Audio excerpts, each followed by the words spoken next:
Hi hello నమస్తే friends. ఈరోజు ఒక డిఫరెంట్ కర్రీ చేశాను. ఎలా చేశానో చూపిస్తాను. సో ఇదొచ్చేసి బ్రౌన్ రైస్ అబ్బా! నేను ఇదేంటి బ్లింకిట్‌లో పెట్టాను. బెల్లం వాళ్ళది. అసలు బ్రౌన్ రైస్ అంటే వైట్ రైస్ వచ్చేస్తున్నాయి. మరి ఎలా ఉంటదో ఏంటో అని. సరే ఇంకా ప్రాసెస్‌లోకెళ్తే ఇదిగోండి, నేను పన్నీర్ క్యాప్సికమ్‌తో వెరైటీగా ట్రై చేశాననమాట. సో అదేంటన్నది ఈ వీడియోలో షేర్ చేస్తున్నాను. సో ఇక్కడైతే పాన్ పెట్టుకొని మేము మొన్న మిగిలింది ఉన్నది పన్నీరు. సో అవి 2 ముక్కలు చేసుకొని నేను వేపేసుకున్నాను. సో దానిలోనే ఇంక తీసేసి కొంచెం పక్కకు పెట్టేసి ఇక్కడ ఉల్లిపాయలయితే వేసుకున్నాయి.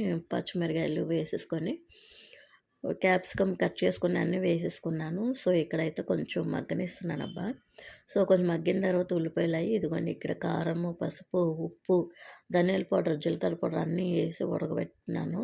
ఇది వెరైటీగా అన్నాను కదా! ఇదిగోండి పన్నీర్‌ని ఇక్కడ తురుముకుంటున్నాననమాట. అంటే రైస్ రెడీ అయిపోయింది ఇక్కడ. పన్నీర్ తురుము కర్రీ అనమాట. అసలు నిజంగా గుడ్డు పొరట్లాగానే ఉంది. మీరు కూడా ఒకసారి డెఫినెట్‌గా ట్రై చేయండి.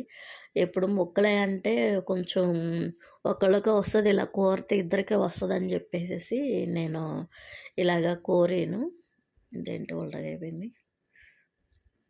సో ఇక్కడ కూరేసి చేసాను. ఇదిగోండి కర్రీ అయితే రెడీగా అయిపోయింది. ఈరోజు తినేది పెట్టట్లేదు.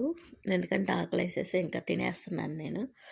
కర్రీ అయితే సూపర్ టేస్ట్‌గా ఉంది. ఒకసారి మీరు కూడా డెఫినెట్ చేయండి.